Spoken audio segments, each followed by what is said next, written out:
자, 안녕하세요. 지난 시간에 이어서 지금 어떻게 보면 이제 고구려 불교의 시작 이야기를 하는 부분입니다. 그래서 우리가 이제 보통 한국사에서 국사인가? 한국사인가? 잘 모르겠네요. 우리 때는 국사였었는데 나이 나올까 봐 함부로 말을 못 하겠네.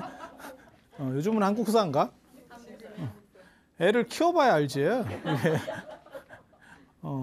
그래서 거기서 이제 372년 고구려의 불교를 전파한다, 전래했다라고 하는 그 이야기 오늘 이제 얘기를 해드릴 거예요. 그러니까 지금까지는 고구려의 불교가 전래하기 전 이야기를 해드린 거고, 지금부터 이제 어떻게 보면 불교사와 관련된 고구려 불교, 그다음에 백제 불교, 신라 불교의 전래 이야기를 해드릴 겁니다.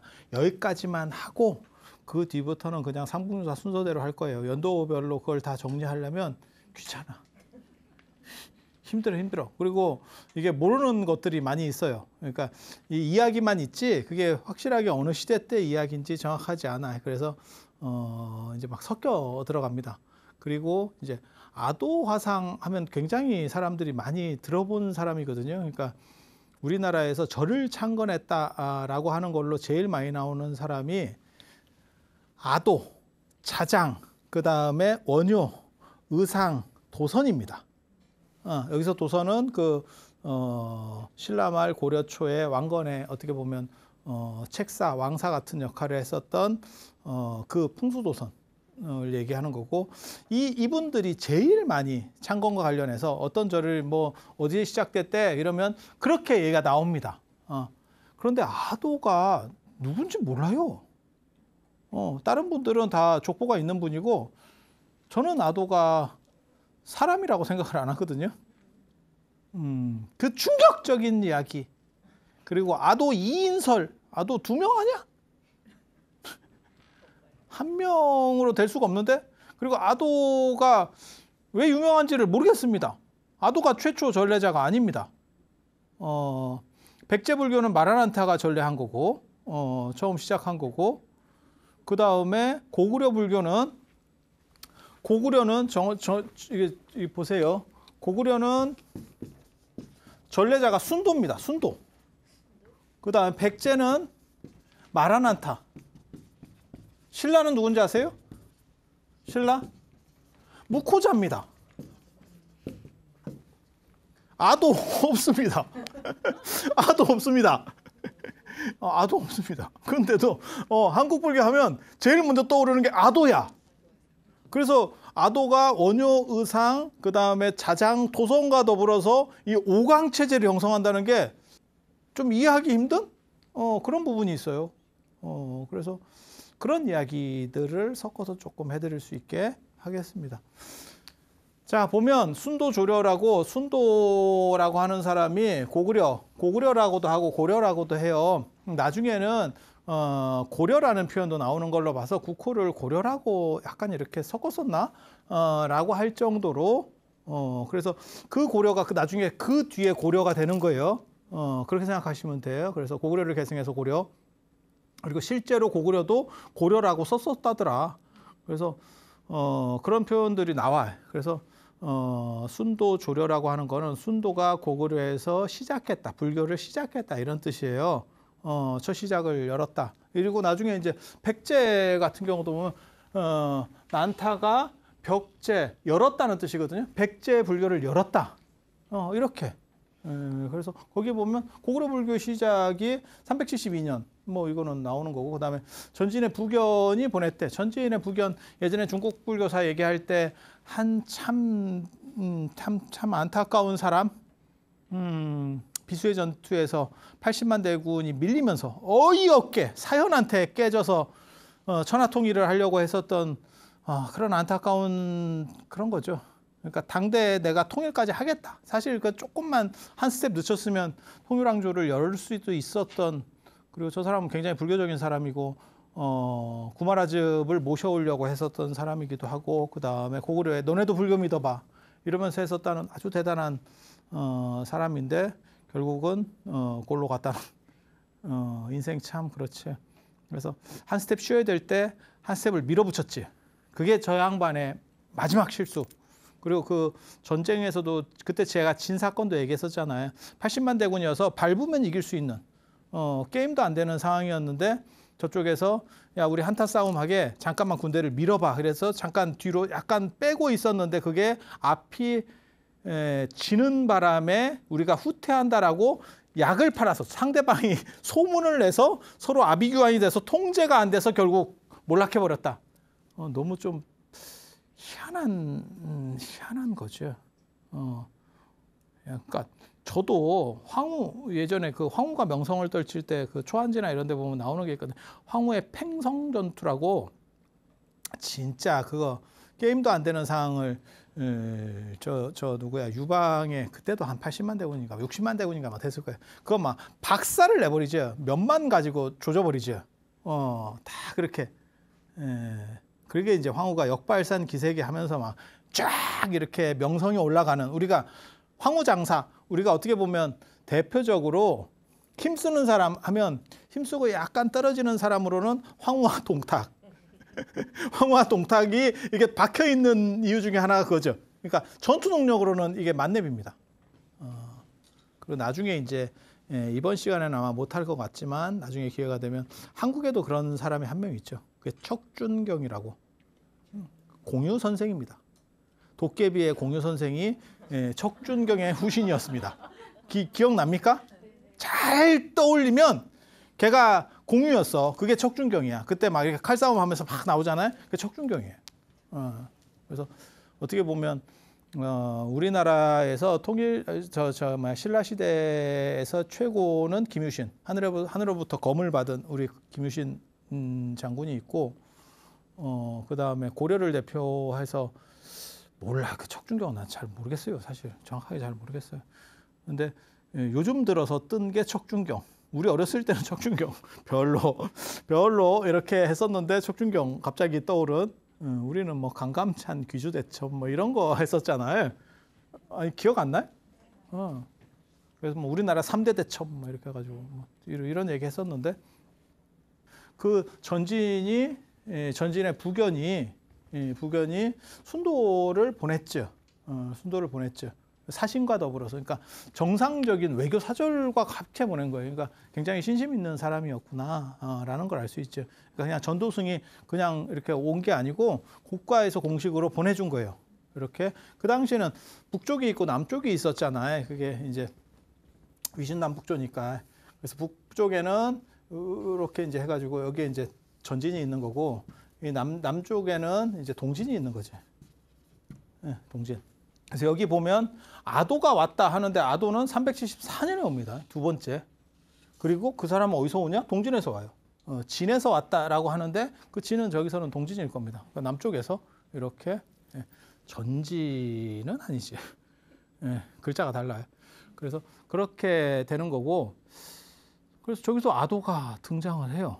근데 위에 순도가 왔고 그 뒤에 2년 뒤에 아도가 왔고 아도는 글씨가 이렇게 세 가지로 나옵니다. 그래서 아도 이렇게 이게 좀 불확실한 거예요. 그리고 거기다가 372년에 이제 처음으로 들어왔고 순도가 들어왔고 그다음에 3년 뒤에 절을 지어준 거예요. 그래서 순도를 위해서는 초문사 이게 닮을 초자입니다. 아버지 초상화할 때 불초자식 할 때 초자예요. 그래서 뭘 얘기하는지를 모르겠어. 뭘 얘기하는지를 잘 모르겠어. 그래서 이게 살필성자의 오자가 아니냐. 그래서 성문사라고 쓰이는 것도 있어요. 예.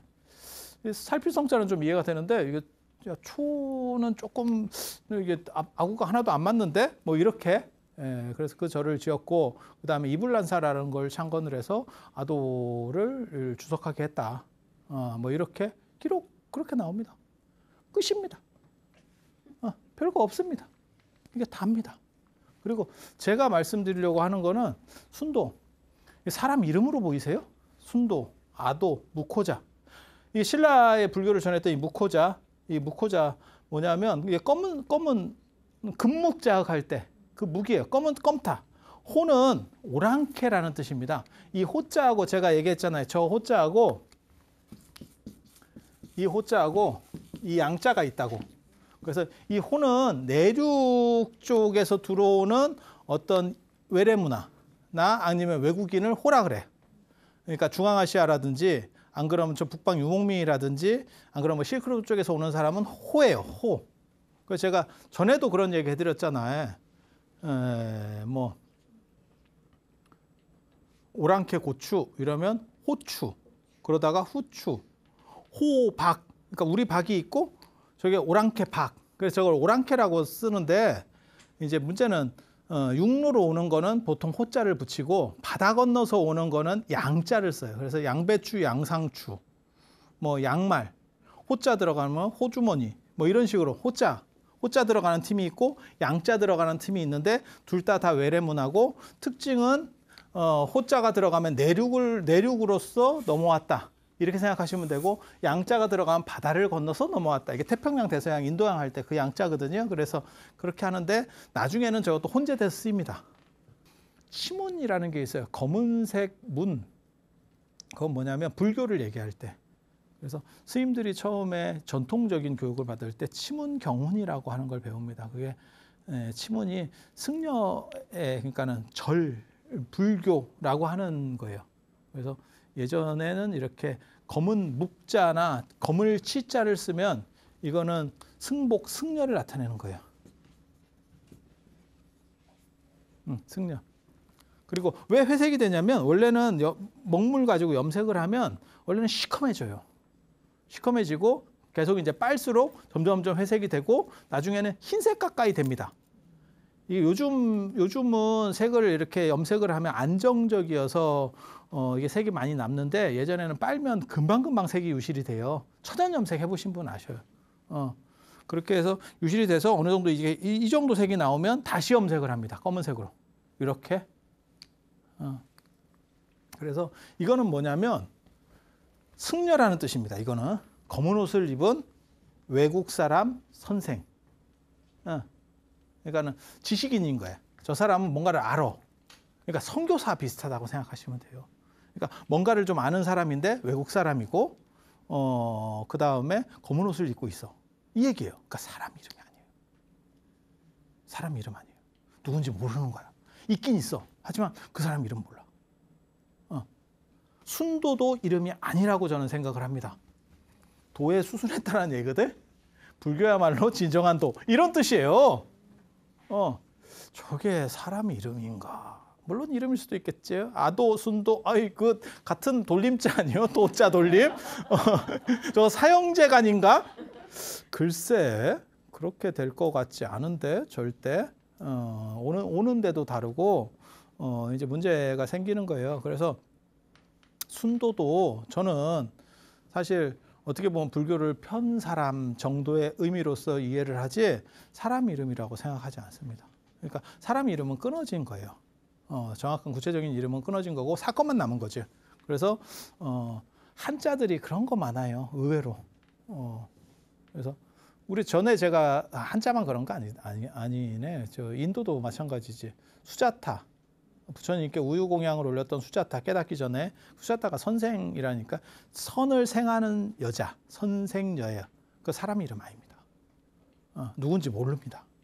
그냥 나중에 스토리상 그 사람에게 이름을 부여하고 싶었던 거예요. 그래서 이것도 저는 그렇게 생각하거든요. 그래서 순도도 사람 이름이라고 생각 안 합니다. 아도 마찬가지입니다. 아도도 사람 이름이 아니라고 저는 생각을 해요. 그래서 아도를 보면 이 아는 이게 탈락되는 글자거든요. 보통 아미타불 그 다음에 뭐 아라한 할 때 이 아가 다 생략이 돼요. 아가 다 생략이 돼. 그래서 저걸 빼버리면 그냥 도예요. 진리. 그 누구냐? 진리. 진리를 전파하는 사람. 뭐 이런 식으로 아가 성이라고 하는 경우도 있어요. 저 누구야? 조위? 조위가 어떤 나라냐면 조조의 위나라예요. 조조의 위나라. 조조의 위나라. 조조가 나중에 위나라 건국하잖아요. 그리고 나중에 저기 이제 사마염에 의해서 진나라, 그걸 서진이라고 하는 거고, 걔네가 이제 남쪽으로 쫓겨 내려가면 동진 이렇게 되는 거고. 그래서 저 조위 시대 때 아굴마라고 하는 사람이 왔대 중국에. 이건 이제 또 북쪽 계열의 사람이에요.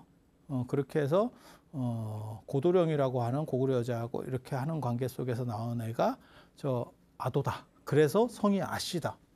글쎄 이런 아씨가 있을지 모르겠는데 근데 그냥 보면 우리 돈데 불교라는 뜻인데 야 이거 불교잖아. 이게 뭐야? 저게 이름 맞아? 이게 이렇게 생각하는 거예요. 그리고 저 조조의 위나라 시대가 되면 그때 그 아버지가 언제 왔다 그러면 정시현관이에요. 240년에서 249년. 야, 이거 372년에 아도가 374년에 왔다며? 근데 잉태가 240에서 249년에 됐다고? 그러면 130년 동안 어떻게 처리해? 이러면 아도 이인설. 이해가 됩니까? 두 사람이 있는 거예요. 그리고 이렇게 두 사람이 가능한 이유는 뭐냐면 저게 구체적 이름이 아니어서 그래요. 구체적 이름이 아니니까 불교의 시작과 관련해서 여러 가지 썰들이 있는 거예요.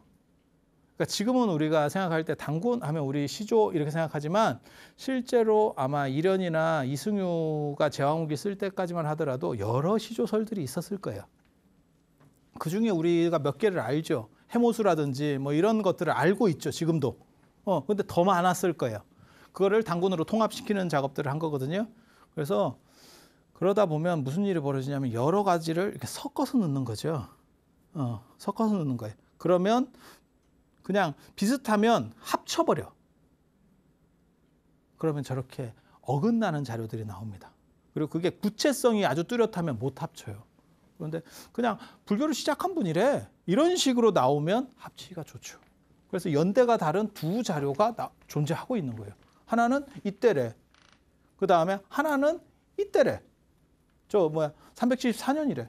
240년하고 374년은 야 130년 차이인데 이게 말이 돼? 그런데 희한하게도 이 설도 어느 정도 이상은 먹혔던 거예요. 이 설이. 그래서 아도가 만약에 이때 사람이면 무슨 일이 벌어지느냐? 이 양반들보다 빨라. 그래서 아도 얘기가 나오는 거예요. 이해가 됩니까? 실제로 이걸 시작했던 분들은 이분들인데 삼국에서 불교를 시작했던 분들이 이분들인데 왜 아도가 더 유명하냐? 아도는 더 연대가 빠른 사람으로 나오니까. 그게 먹어주는 거예요. 그러니까 실제로 아도는 두 군데서 나옵니다. 이 고구려 불교에서 순도 다음에 2년 뒤에 아도. 그 다음에 신라에서도 무코자 다음에 아도가 왔대. 여기는 무코자가 오는 것 다음으로 또 아도가 왔다는 거거든요. 그게 모랫집에 지금 선산 도리사입니다. 선산 도리사, 구미 도리사. 요즘은 구미로 바뀌었죠. 그래서 그 도리사 거기에 무코자 다음에 오는 게 아도래. 순도 다음에 오는 게 아도래. 아도는 무슨 맨 두 번째만. 아도가 두 번째밖에 안 되는데 왜 저 세 사람보다 더 유명하냐?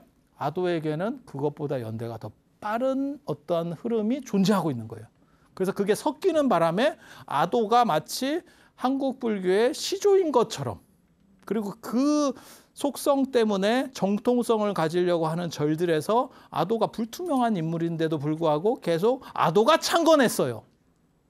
라고 말하고 있는 거예요. 그리고 아도 말고 아두도 나와요. 아두.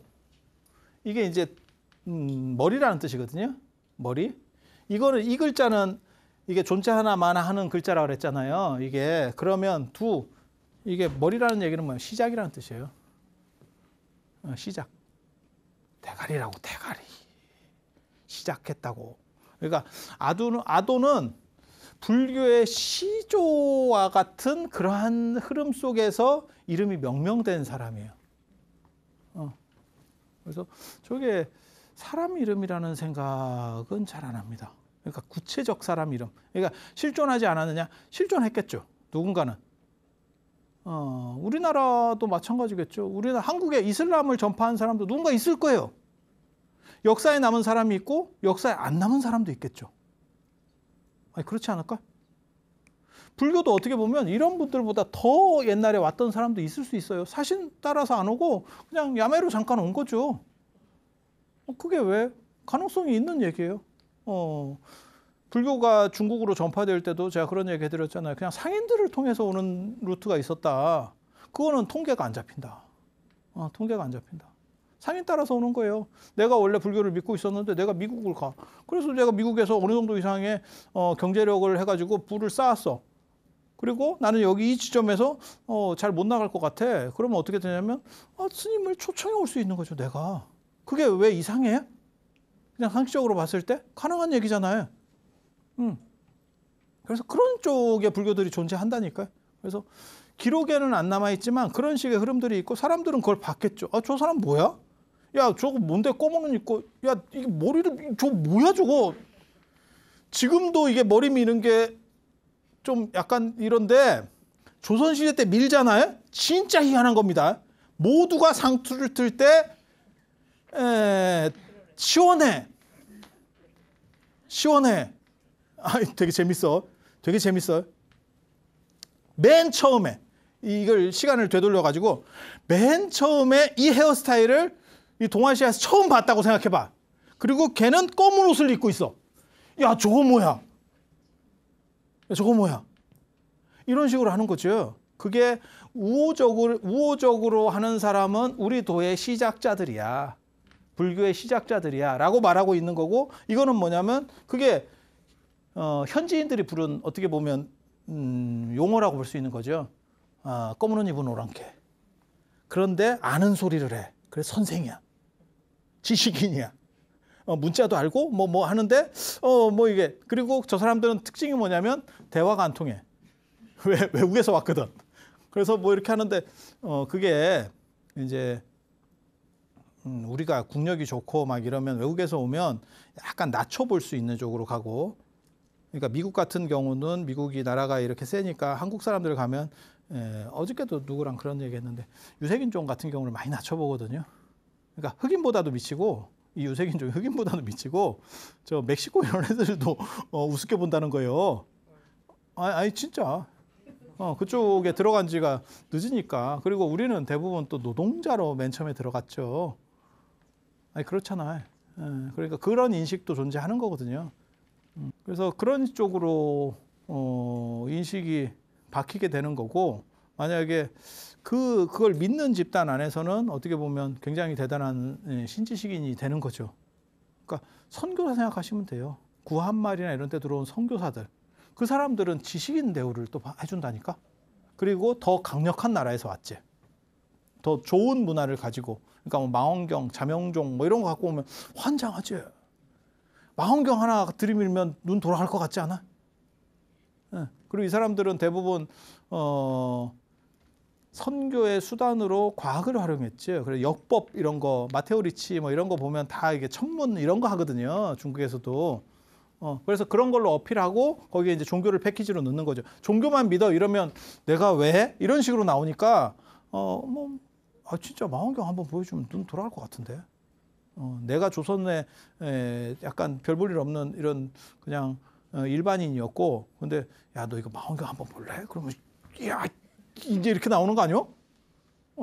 어떻게 보면 라식 수술을 한 10번 한 것 같은 느낌이 나오겠지. 그래서 그럼 뭐 선생 소리가 저절로 나오는 거죠. 다급하면 선생이잖아. 의사도 마찬가지잖아. 그거 되게 재밌어. 의사 변호사도 되게 웃겨. 우리도 이렇게 의사인데요. 그럼 뭐 어쩌라고 이러다가 내가 답답하면 의사 선생님, 의사 선생님, 답답해. 누구 지금 집안에 입원시켜야 되겠는데 이거 방법이 없네. 그러면 의사 선생님, 저절로 선생님이야. 그렇게 가는 거죠.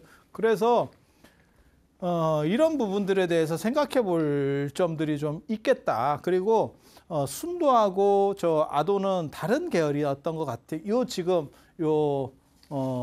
순도 조려조에 나오는 걸로는 다른 기록이었던 것 같아. 두 팀이 달랐던 것 같아. 그래서 절에 모시는 것도 이분은 성문사, 초문사 뭐 이렇게 해서 약간 한자티 가고, 이거는 이불란사예요.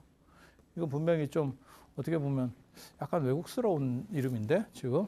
그래서 저런 부분들이 기본적으로 존재한다더라. 그리고 여기서부터는 이제 중국에서 불교가 전파된 쪽이에요. 그리고 같은 시대 때 이제 동진에서 마라난타가 오죠. 네, 마라난타가. 야, 여기는 호승이라고 아예 적혀 있어요. 오랑캐 승려. 그러니까 외국인이야. 이 사람 외국인이야. 그리고 번역하면 이 마라난타를 번역하면 동학이래요. 어려서 공부해. 동안인가? 동안인가? 이거 의문의 일패인데. 이렇게. 그래서 385년에 한산주에서 여기는 되게 재밌어요. 이게 하남 위례성이에요. 근데 이게 어디로 불교가 들어오냐면 임금이 직접 뭐 이렇게 나가서 맞았다 뭐 이런 썰도 있어요. 그리고 사찰을 바로 다음해 창건해요. 384년에 불교가 들어와 385년에 창건하고 고구려보다 그러니까 더 낫지. 고구려는 3년 뒤에 창건하거든요. 그러니까 불교가 백제가 불교 쪽에 있어서는 훨씬 더 우호적입니다. 그리고 백제는 약간 개방적이에요. 나라가. 지금하고는 많이 달라. 예전 백제 쪽이 상당히 개방적이고 걔네가 무역을 많이 해서 그런 거예요. 제가 보기에는. 그러니까 외국들하고 이게 등거리 무역하고 이런 일을 하다 보면 사람이 개방적일 수밖에 없어. 걔네들의 문화를 수용을 해야지 우리 거를 얘기할 수는 없지. 장사하러 가가지고 야 이거 아실 것 같은데 그게 어딨어. 거기 무조건 맞춰주는 거지. 아이 고객님이 왕이십니다.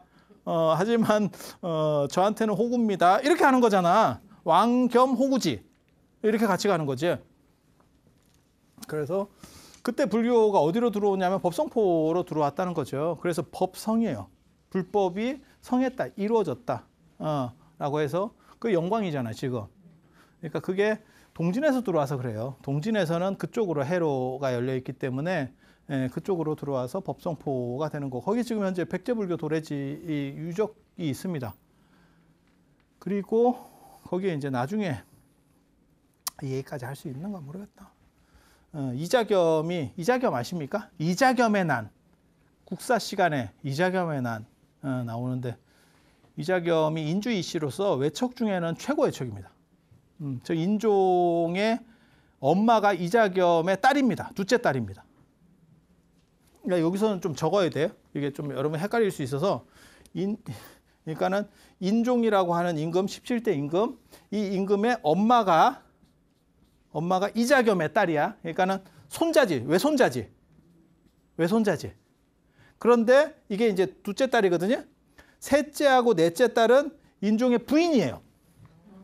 약간 복잡해.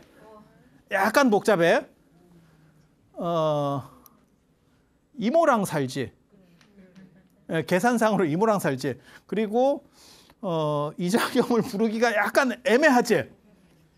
이게 그러니까 외할아버지 겸 장인어른이지.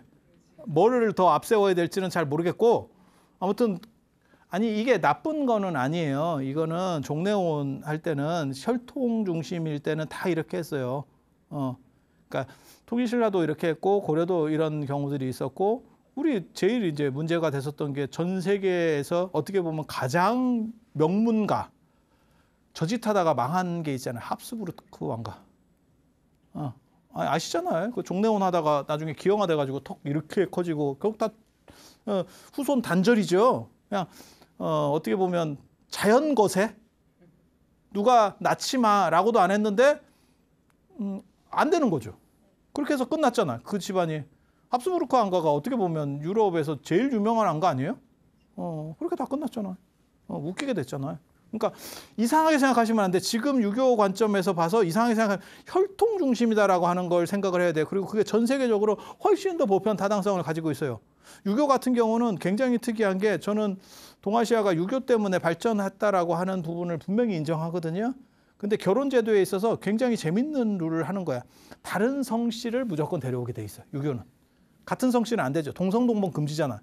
그러니까 저 종래혼 하는 거하고 동성동본 금지는 완전 180도 다른 각도에 존재하고 있는 거예요. 그래서 유교가 긍정적인 거는 그렇게 다른 성씨들을 계속 데려왔기 때문에 사람들이 섞이게 되고 유전자가 섞이게 되고 그래서 한국 사람들 안 그러면 유교적 이 동아시아 사람들이 상대적으로 지능이 높아졌다라고 저는 생각을 하거든요. 종래혼을 할수록 이게 떨어져요. 우리는 개나 말이 아닙니다. 인간은 잡종이 더 우수해져.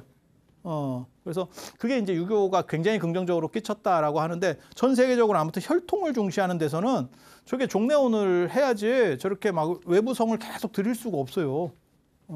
그래서 이자겸이 진짜 엄청난 외척이지. 장인 겸 외할아버지.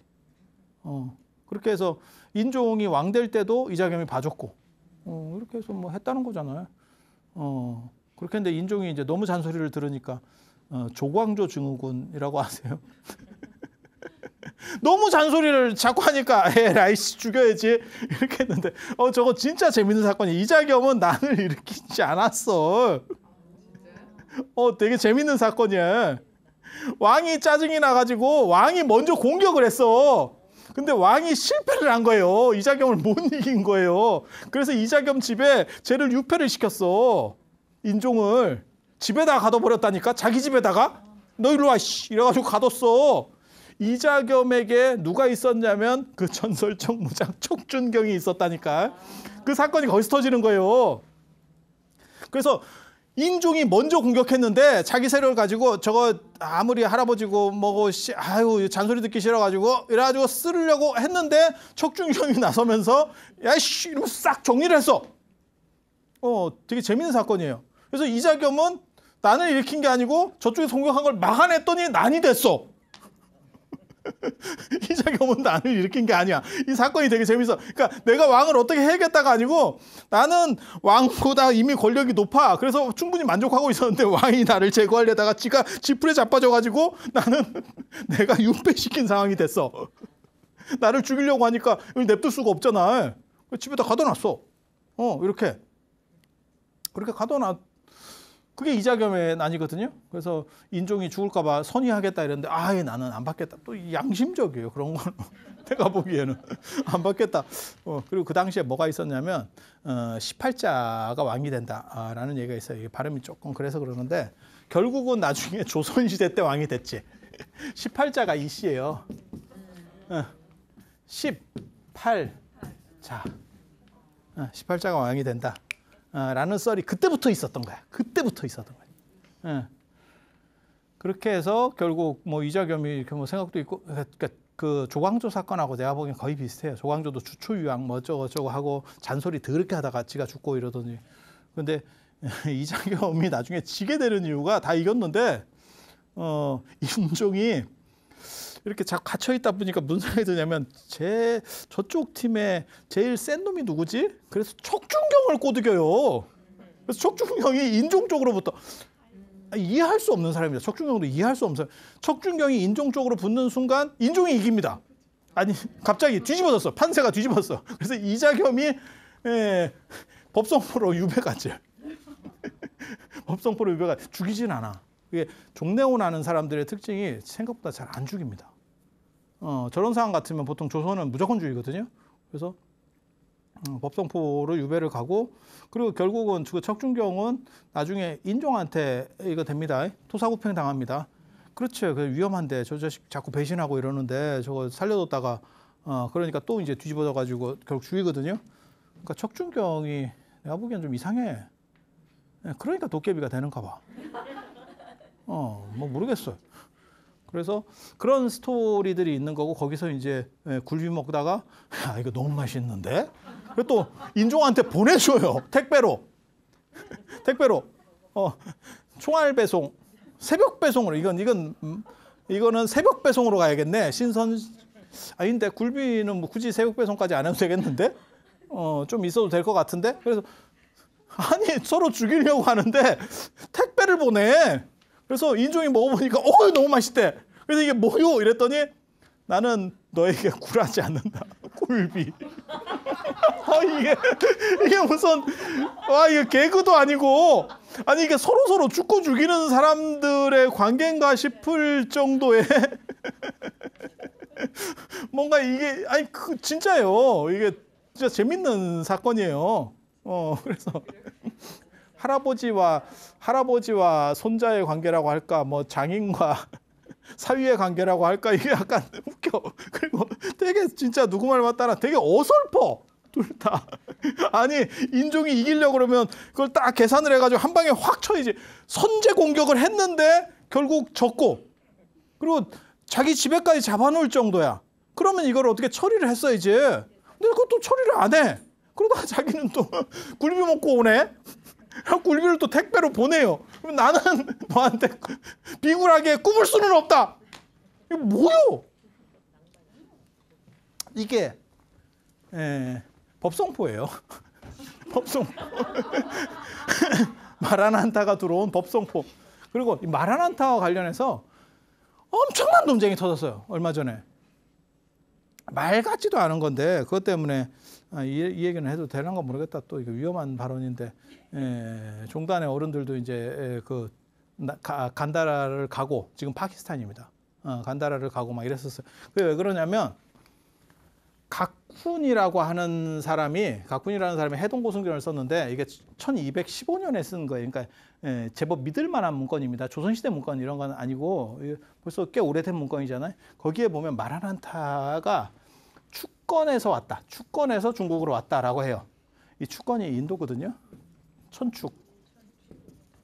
근데 1991년도에 한글대장경을 번역을 할 때 그때 불교인들이 저걸 잘 안 했다고 번역한 사람이 누군지 정확하게 모르겠는데 집단이 여러 명이 있었어요. 그래서 저 성균관하고 불교 쪽에 정부 예산이 들어와 가지고 성균관은 한문을 교육시키는 쪽으로 했고 한문을 교육시키는 사람들을 키우는 쪽으로 했고 그리고 이제 불교 쪽은 저 동대를 중심으로 해서 한글대장경을 번역하는 걸 했어요. 근데 정화를 거치면서 이 번역 인력이 부족했어. 그래서 한자를 아는 유교 뭐 이렇게 서당 훈장하던 사람들 막 이렇게 번역을 시켰어. 거기서 축건이라고 써 있으니까 이 건은 서건 동진할 때 그 건이에요. 서쪽 건방에서 동쪽 진방으로. 이거는 주역을 알면 그 바로 들어오는 거거든요. 서쪽 건방에서 그러니까 서쪽을 옛날에 건방이라 그랬고 동쪽은 진방이 되는 거예요. 건태이진 송관강곤 이렇게 해서 이런 거 설명하면 복잡하니까 그냥 넘어가고 그래서 그게 서건동진으로 나오는데 그러니까 서쪽 천축 이렇게 생각한 거예요. 그 번역한 사람이. 이거는 천축이고 천축은 인도고 이거는 서쪽이야. 서쪽이면 인도의 서쪽이면 간다라네. 이렇게 생각한 거예요. 그래서 이 사람은 간다라로부터 왔다. 이렇게 번역을 했어. 1991년에 한글대장경에. 그래서 간다라를 찾아가는 거죠, 사람이. 간다라에 마라난타 있다더라. 근데 그게 꼭 그런 얘기가 아니거든. 그래서 서건이라고 축건이라고 하는 게 천축, 축건 이건 비슷한 말이에요. 그래서 그냥 인도를 가리키는 말이에요. 물론 간다라도 인도 영역에 들어간다라고 할 수도 있어요. 그런데 그게 꼭 간다라다라고 말하기가 굉장히 어려운 거예요. 그래서 간다라 쪽에서 갑자기 한국에서 와서 여기가 마라난타의 고향이요? 이렇게 했다는 또 재밌는 사건들이 막 벌어져. 이게 지금도 현재 진행형으로 진행 중인 사건이에요. 그래서 마라난타 간다라 출신설이 만들어져. 되게 재밌어. 그리고 백제가 불교의 진심이었다라고 하는 걸 뭘 알 수 있냐면 392년에 아신왕이 불교를 믿어서 복을 구하라. 그리고 사람들이 자꾸 쓸데없는 소리 하는데 종교의 기본은 복을 구하는 거예요. 자꾸 무슨 뭐 공부가 어떻고 다 필요 없어. 일단 복이 많으면 최고로 좋은 거야. 저 복이라고 하는 게 저 종교의 핵심이라고 보시면 돼요. 그러니까 불교에는 수행 문화도 있고 그 다음에 교리적인 부분도 있지만 사실은 종교의 가장 근본이 뭐냐라고 했을 때 그래서 저게 지금 불교를 믿어서 복을 구하라라고 칙령으로 반포를 하는 거예요. 임금이. 불교 들어온 지 몇 년이나 됐어. 92년이잖아 지금. 84년에 불교가 들어왔는데 8년 만에 그래서 불교국가가 시작이 되는 거예요. 그래서 백제는 진짜 불교의 진심이었다. 라는 생각을 하는 거고 고구려는 그냥 뜨뜻미지근해. 이렇게 보면 기록을 보면 그냥 뜨뜻미지근했고 그 다음에 신라는 잡아 죽이죠. 잡아 죽입니다. 그래서 이게 잠행을 해야 돼요. 스님들이 막 숨어 있고 막 이래. 그게 이제 무코자, 아도 이런 사람들이 그런 사람이에요. 그래서 어디로 갔는지 모르겠다. 실종됐다. 이게 떠났다는 의미기도 할 수도 있지만 이거 됐다로 해석할 수도 있어요. 뭔 뜻인지 아시겠어요? 만약에 이슬람에 가가지고 지금 뭐 이라크나 뭐 이란에 가가지고 불교를 이렇게 막 이렇게 전파하다가 사라졌다 이러면 떠났을 수도 있고 이렇게 떠날 수도 있는 거예요. 그래서 그런 스토리들이 또 많이 있죠. 그 스토리 이야기를 다음 시간에 소지왕, 비처왕 이야기 거기에서 보면 이제 527년 이전에 불교가 왕실까지 들어갔다가 한번 싹쓸이 당하는 사건이 나옵니다. 기가 막힌 그 역사적 현장도 사실은 경주에 있는데 그게 서출지라고 전승기념, 무교의 전승기념관 역할을 하던 게 있어요. 그게 불교가 이렇게 어느 정도 커오니까 완전히 도륙을 내는 사건이 벌어집니다. 그래서 그런 진귀한 이야기 다음 시간에 해드릴 수 있도록 하겠습니다. 자, 들어서 감사합니다.